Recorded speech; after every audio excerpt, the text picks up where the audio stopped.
pasada. Digamos que en este supuesto los herederos sometan arbitraje, este arbitraje también podría caer en nulidad si es que, digamos, un tercero legítimo no haya sido incluido dentro de este laudo. Por cierto, sí, por cierto. Así es, podrían hacer algo así y con eso apartar ilegalmente a sucesores que no fueron considerados o llamados a expresar su voluntad para ir al arbitraje.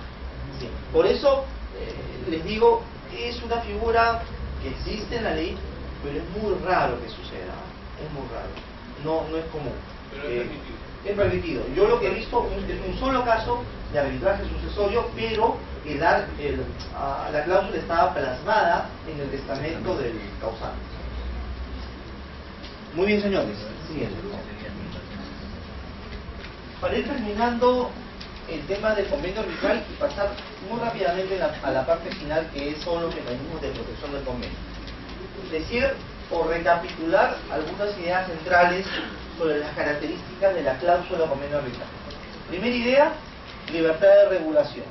Las partes pueden establecer el convenio arbitral conforme mejor les parezca. Pueden establecer en el convenio arbitral su número de árbitros, pueden establecer en el convenio arbitral el lugar del arbitraje, pueden señalar en si el arbitraje va a ser ad hoc o en una institución arbitral, pueden señalar en el idioma del arbitraje, pueden establecer en la duración del proceso arbitral. En fin, las partes, bajo el principio de libertad de regulación, pueden señalar cómo va a ser el futuro arbitraje. Y la segunda característica, que está ligada a la anterior, es la flexibilidad. El arbitraje, a diferencia de lo que son los procesos judiciales, no se ciñe a un íter, a una preclusión, a unos plazos. Se puede establecer un arbitraje muy abierto, muy sencillo, muy simple, de plazos amplios o de plazos cortos, como las partes lo quieran. La flexibilidad es uno de los rasgos más distintivos del proceso arbitral, y en eso también consiste su bondad. Tercera característica, capacidad de innovar el convenio. Oye, quisimos que sean 3 árbitros, pero de repente el tema es muy sencillo, 3 árbitros me va a salir muy caro, pactemos ahora que sea uno, y elegimos a un solo árbitro. O de repente establecimos que la sede del arbitraje iba a ser Lima, pero la obra, su ejecución y todo el problema se lleva a cabo en Trujillo. ¿Por qué no pactamos ahora que la sede sea en Trujillo para abaratar esos costos? Fíjense entonces que este tercer elemento, característica, que es la innovación de la cláusula, hace también referencia a la flexibilidad y a la libertad de regulación de las partes para hacer más cómodo su arbitraje. Y finalmente, tener en consideración que cuando falte algo, cuando hay algún vacío, cuando hay algún bache, siempre el tribunal arbitral va a tener amplias facultades para llenar esos vacíos. En el arbitraje nada queda inconcluso, porque ahí donde hay algún tema donde las partes no se pusieron de acuerdo o donde no está claro el acuerdo de las partes, está la competencia del tribunal para llenar eso. La siguiente, por favor. Renuncia al arbitraje. Este tema ya lo vimos a propósito de la pregunta de uno de ustedes. Simplemente hacerles recordar. ¿Se puede renunciar al arbitraje? ¿Puedo yo dejar de lado mi cláusula arbitral? La respuesta es sí, se puede. ¿De qué manera? 2 formas. Lo que se llama la renuncia expresa. Esto es, con el doctor pactamos una cláusula arbitral el día de hoy. Mañana hemos salido muy descontentos de esta clase, ya no nos gusta el arbitraje, ¿correcto? No nos gusta nada que tenga que ver con este instrumento alternativo, ¿no? Y queremos volver al sistema de justicia estatal. Renunciamos expresamente en un documento a esa cláusula arbitral y por tanto volvemos al fuero judicial. Primera opción, la renuncia expresa al arbitraje. Artículo 18. Los dos. Así como los dos pactamos el arbitraje, así los dos tenemos que renunciar al arbitraje. Si el día de mañana tú me dices, oye, ¿sabes qué? Esto del arbitraje no me cuadra. Renunciemos y vayamos a poder judicial. Y yo te digo, no, ya está pactado, y yo sí quiero hacer el arbitraje, imposible, no se puede cambiar. Sí. Una pregunta, en contrataciones con el Estado no sería renunciable. No, es una buena pregunta, exactamente. En el tema de contratación con el Estado, no hay posibilidad de renuncia, porque la ley ya establece la obligatoriedad de que cualquier conflicto de esa naturaleza se vea por arbitraje, con lo cual una de las partes, que es el Estado, salvo que cambie la ley, no va a poder renunciar al arbitraje. Y como tienes que tener la anuencia de ambas, no va a haber posibilidad de renuncia. Y el otro tipo de renuncia, que fue a propósito de la pregunta que nos hicieron en la primera parte, es la renuncia tácita, donde no interpongo, no deduzco mi excepción de convenio arbitral y por tanto se entiende que renuncié tácitamente al arbitraje. Notas relevantes para que lo tomen en cuenta. Primero, recuerden que un buen convenio arbitral facilita el arbitraje y colabora con eficacia. Hay, y eso también lo he vivido en la experiencia en el centro, casos donde el arbitraje no puede desarrollarse porque los abogados de las partes no tuvieron el cuidado de redactar correctamente un convenio arbitral. Por eso, si uno no sabe de arbitraje, recomendación, moraleja, utilicen estos convenios arbitrales tipo o modelo que los centros ofrecen. Si sabes arbitraje, ok, puedes hacer un convenio arbitral, pero ten cuidado de no meter la pata. Segundo, el arbitraje hace o configura de manera prospectiva el desarrollo del mismo, el convenio arbitral, perdón. En efecto, el convenio arbitral, como hemos dicho al inicio, va a marcar algunas directrices: árbitros, sistema de designación, lugar del arbitraje, idiomas, plazos, etc. Este convenio arbitral, que tiene esos elementos importantes, te va a hacer prospectivamente saber cómo será el proceso arbitral futuro.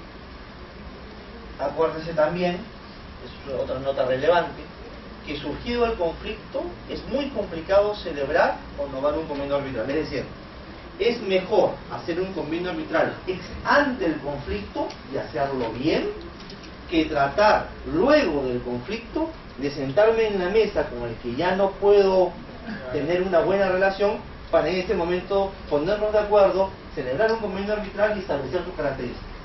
Va a ser muy difícil hacerlo después del conflicto. Por eso mejor hacerlo antes y hacerlo bien. Y en ese sentido debemos prevenir siempre las cláusulas arbitrales patológicas. ¿Qué son cláusulas arbitrales patológicas? Justamente estas cláusulas que contienen defectos estructurales que van a ser después muy complicados ejecutar y llevar a cabo el proceso arbitral.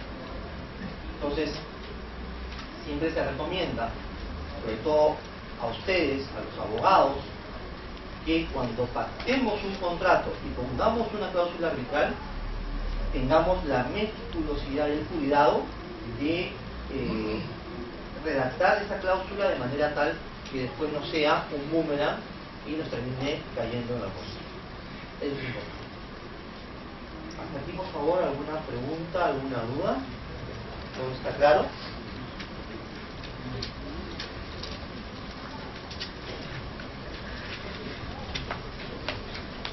Muy bien, amigos, pasamos a la última parte. A la última parte referida a los mecanismos de protección del convenio arbitral. O sea, hasta aquí hemos trazado un poco la ruta de lo que es el convenio arbitral, sus conceptos, sus características, los elementos que lo distinguen, los tipos de convenio arbitral, ¿no? El tema de la arbitrabilidad, de la extensión del convenio, entre otros aspectos de la desformalización, entre otros aspectos que están recogidos en los primeros artículos de la ley de arbitraje.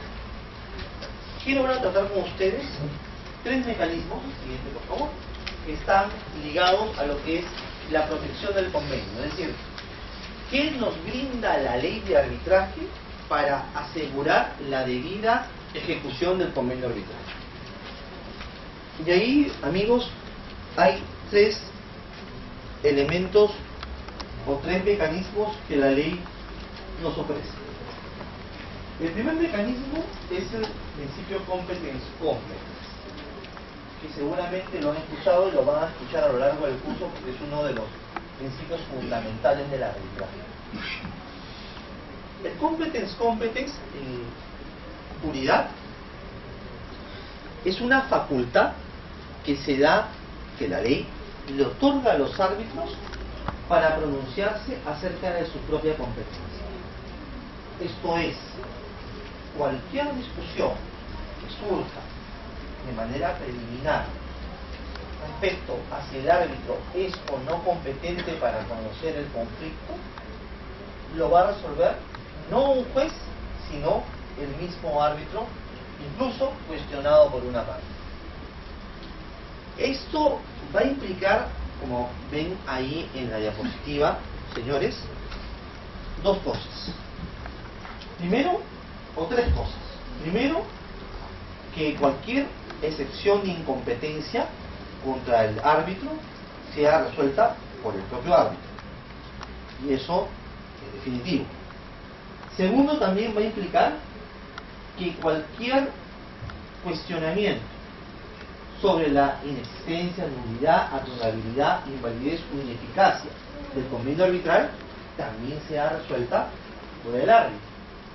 Y finalmente va a implicar que cualquier cuestionamiento sobre la arbitrabilidad de la materia controvertida sea también resuelta por el árbitro. ¿Cuál es la idea, más allá de esto que está expresado también en la ley? La idea es blindar el arbitraje y evitar que por la ventana podamos salir de esto. Imagínense, y eso es un tema que antes sucedía, si alguien no quiere un arbitraje, sería muy fácil que diga: oiga, señor árbitro, usted no es competente para que otro, que no es el árbitro, resuelva la competencia del árbitro. Sería muy fácil decir: el convenio arbitral es nulo o no existe, y como no existe convenio arbitral, el árbitro no tiene competencia, para evitar que el árbitro resuelva. O sería muy fácil decir: oye, la materia controvertida no es arbitrable, para evitar que el árbitro resuelva. Lo que quiere el principio competence, señores, es que cualquier cuestionamiento a aspectos esenciales de la competencia del árbitro, del convenio arbitral o de la arbitrabilidad, estos tres elementos, estos tres temas macros, sean, pese a que es legítimo cuestionar cualquiera de ellos, sea siempre resuelto por el árbitro y no tenga que ir antes al Poder Judicial para que un juez diga: es arbitrable, es competente o es válido el convenio arbitral, para después de 40 años regresar al arbitraje. Porque si no sucediese esto, si no existiese el principio competence, quien quisiera patear el tablero del arbitraje, quien quisiera no respetar la regla de juego pactada, tendría un caballito de batalla perfecto y diría: el árbitro es incompetente, y como es incompetente no puede resolver él, y me voy al Poder Judicial, y ahí puedo articular acciones por los próximos 5 años, y si bien de repente lo pierdo, ya gané 5 años de incumplimiento. ¿Se dan cuenta? El principio competence, entonces, en resumen, busca justamente evitar esas disyuntivas y asegurarle al árbitro que él y solo él es competente para resolver cualquiera de estos problemas, referidos a su competencia, referidos a la arbitrabilidad o referidos al convenio arbitral. ¿Está claro? Típico ejemplo: deduzco la excepción de incompetencia porque considero que usted, señorita árbitro, no es la competente para ver este asunto porque se refiere a materias de derechos indisponibles. O deduzco la nulidad del arbitraje porque el